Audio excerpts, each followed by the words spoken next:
اور یہ حدیث پاک آپ کو قرآن کریم کی تقریباً تمام تفاسیر میں مل جائے گی۔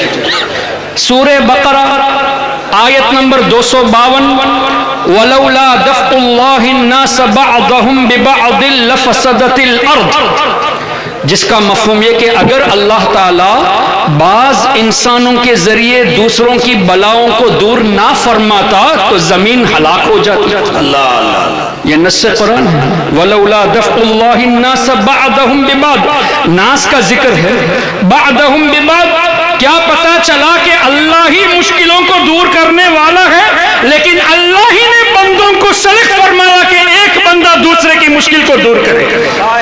یہ تو قرآن سے ثابت۔ تو جو لوگ یہ کہتے ہیں کہ اولیاء مدد نہیں کر سکتے، یہ تو قرآن کے خلاف گئے۔ کیوں؟ وَلَوْلَا دَفْعُ اللَّهِ النَّاسَ بَعْضَهُمْ بِبَعْضٍ، اگر ایسا نہ ہوتا تو لَفَسَدَتِ الْأَرْضُ، زمین ختم ہو جاتی۔ اس آیت کریمہ کی تفسیر میں تمام مفسرون کو اٹھا لیجئے، اور خاص کر حافظ ابن کثیر کی تفسیر، کیوں؟ وہ بھی ابن تیمیہ کا شاگرد ہے۔ تو ہماری کوشش یہ ہوتی ہے کہ ہم غیر مقلد وہابی نجدی کے سامنے انہی کے امام کا ریفرنس دیتے ہیں، تاکہ یہ پتا چلے کہ اے نجدیو، تم ہمیں اس بات پر اگر مشرک کہتے ہو تو اپنے امام کو بھی مشرک کہو۔ یہ ہرگز وہ نہیں کہیں گے۔ اگر ہمیں مشرک کہتے ہو تو ابن کثیر کو مشرک کہو، ابن قیم جوزیہ کو مشرک کہو، کبھی بھی نہیں کہیں گے۔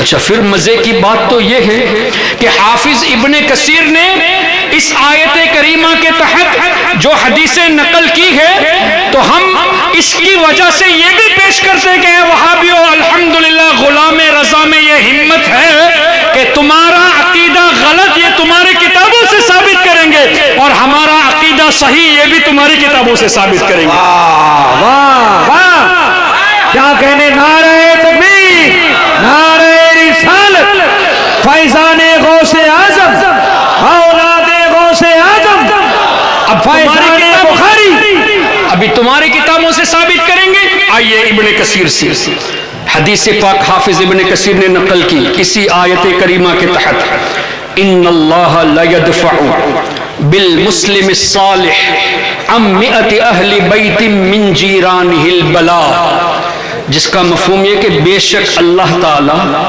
اپنے ایک ولی کے سبب، ان اللہ لا يدفع بالمسلم الصالح، ایک صالح کے سبب آس پاس رہنے والے 100 گھر کے لوگوں کی بلاؤں سے حفاظت فرماتا ہے۔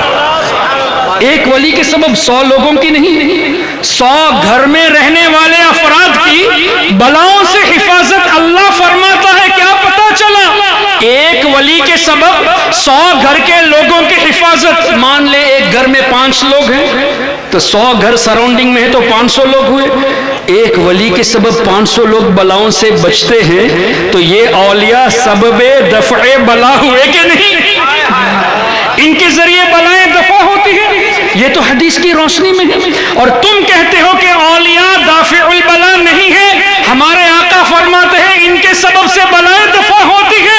اے وہابیو، تمہاری بات کو سنے یا حضور علیہ السلام کی بات کو ہم سنیں؟ کیا کہنے۔ اور اسی طرح حافظ ابن کثیر نے اور بھی حدیثیں نقل کی، جن میں سے ایک یہ ہے کہ میری امت میں حضور علیہ السلام نے فرمایا میری امت میں ابدال ہوں گے، اور ان ابدال کی شان یہ بہم تقوم الارض، یہ جو زمین قائم ہے ان اولیاء کے سبب سے قائم ہے۔ اے نجدیو، اگر اولیاء سے لوگوں کو دور کرتے ہو تو زمین پہ رہنے کا حق کس نے دیا؟ اس لیے کہ زمین قائم اولیاء کے سبب سے۔ یہ میں نہیں کہتا، ہمارے آقا صلی اللہ علیہ وسلم نے فرمایا بہم تقوم الارض، ان کے ذریعے زمین قائم ہے۔ وَبِهِمْ تُنصَرُونَ، تمہیں جو اللہ کامیابی دیتا ہے وہ بھی اولیاء کے سبب سے دیتا ہے۔ وَبِهِمْ تُرْزَقُونَ، جو روزی اللہ دیتا ہے اولیاء کے صدقے میں دیتا ہے۔ وَبِهِمْ تُمْطَرُونَ، جو بارش اللہ نازل فرماتا ہے اولیاء کے سبب سے۔ اے نجدیو، شرم کرو، جس زمین پر تم کھڑے ہو کر ہمیں مشرک کہتے ہو، یہ زمین قائم ہے ان اولیاء کی برکت سے، اور جو تم کھانا کھاتے ہو، رزق پاتے ہو، یہ بھی اولیاء کے سبب سے ہے، اور اللہ تعالی ہم کو جو کامیابی عطا فرماتا ہے یہ بھی اولیاء کے سبب سے۔ تو یہ تو حدیثوں میں آیا ہے، اور تمہارے امام حافظ ابن کثیر نے تفسیر ابن کثیر میں ان حدیثوں کو نقل کیا ہے۔ تو اب کیا پتا چلا؟ اولیاء کی بارگاہ کے قریب رہنا بلاؤں سے دور رہنے کا سبب ہے، اور یہ اولیاء سے دور کرتے ہیں مطلب ہمیں بلا اتارنے کے لیے یہ کوشش کر رہے ہیں ہمارے اوپر، یہی ہوا نا، ہم کو مصیبت میں ڈالنے کی کوشش کرتے ہیں۔ اولیاء کے ذکر سے دور کر کے رحمت سے دوری کرتے ہیں، اور اولیاء سے دور کر کے ہمارے اوپر جو سیفٹی ہے، جو پروٹیکشن ہے کہ اللہ ان کے ذریعے بلاؤں سے حفاظت فرماتا ہے، اس سے بھی دور کرتے ہیں۔ اب مجھے بتائیے قرآن اور حدیث کے نام پر یہ آپ کو اللہ کی رحمت سے دور کرتے ہیں یا نہیں؟ اللہ اکبر۔ چوتھی بات، آپ کے یہاں ماشاءاللہ مزارات ہیں، یہاں بھی حضرت کی بارگاہ ہے، بڑے بڑے بزرگوں کی بارگاہ ہے۔ آپ نے دیکھا ہوگا کہ کچھ بارگاہیں ایسی ہوتی ہیں کہ جن کے برابر مخدوم اشرف جہانگیر رحمت اللہ علیہ کی بارگاہ میں چلے جائیے، ایک تالاب آپ کو نظر آتا ہے، ایک پونڈ نظر آتا ہے۔ اسی طرح کئی بارگاہیں ایسی ہوتی ہے کہ وہاں آپ کو ایک کیٹل ملے گی، بتایا جاتا ہے اس کیٹل سے ان بزرگوں نے وضو فرمایا، پانی استعمال فرمایا تو برکت کے لیے رکھی جاتی ہے۔ ہم جب وہاں برکت حاصل کرنے جاتے تو ہم کو مشرک کہتے ہیں کہ نہیں، بدعتی کہتے ہیں؟ آئیے صحیح مسلم میں یہ حدیث موجود ہے، اور بخاری شریف میں بھی اسی طرح کی حدیث موجود ہے، اور قرآن کریم کی تفسیر میں حضرت صالح علیہ السلام کی اونٹنی کا جہاں تذکرہ ہے، ان آیت کریمہ کی تفسیر میں بھی یہ حدیث موجود ہے، تفسیر میں بھی ہے، بخاری شریف میں بھی ہے، مسلم شریف میں بھی ہے۔ حدیث پاک کیا ہے؟ حدیث پاک کا مفہوم کہ ایک مرتبہ نبی پاک صلی اللہ علیہ وسلم کے ساتھ صحابہ کرام رضوان اللہ علیہم اجمعین، اللہم صلی وسلم، کچھ مسئلہ ہے؟ کنارے جو لوگ ڈائز کے بغل میں جو لوگ حلہ کر رہے ہیں، خدا کے واسطے ذرا سا شانت ہو جائیں آپ، ذرا آرام سے۔ اللہم صلی علی سیدنا و مولانا محمد معدن الجود والکرم وآلہ وبارک وسلم۔ اگر مجھ سے تکلیف ہے تو میں بیٹھ جاتا ہوں، لیکن میری وجہ سے لڑیے مت پلیز۔ ایک مرتبہ درود پاک پڑھ لے، اللہم صلی علی سیدنا و مولانا محمد معدن الجود والکرم وآلہ وبارک وسلم۔ بخاری شریف، مسلم شریف اور تفاسیر قرآن میں حدیث کا مفہوم کیا کہ نبی پاک صلی اللہ علیہ وسلم کے ساتھ صحابہ کرام رضوان اللہ علیہم اجمعین تھے، قوم سمود کی بستی سے گزر ہوا، یعنی حضرت صالح علیہ السلام کی جو قوم تھی، اس بستی جہاں وہ رہتے تھے، اس بستی سے گزر ہوا، اور صحابہ کرام نے کیا کیا؟ وہاں کے کنویں سے پانی لے لیا، آٹا بھی گوندھ لیا، اور روایت کا مفہوم یہ بھی ہے کہ پانی پی لیا۔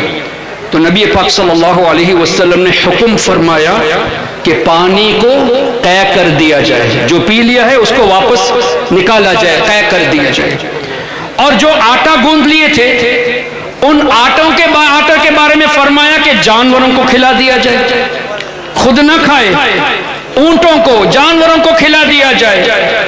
پھر آگے ایک کنواں نظر آیا، حضور علیہ السلام نے ارشاد فرمایا اس کنویں سے پانی پیو۔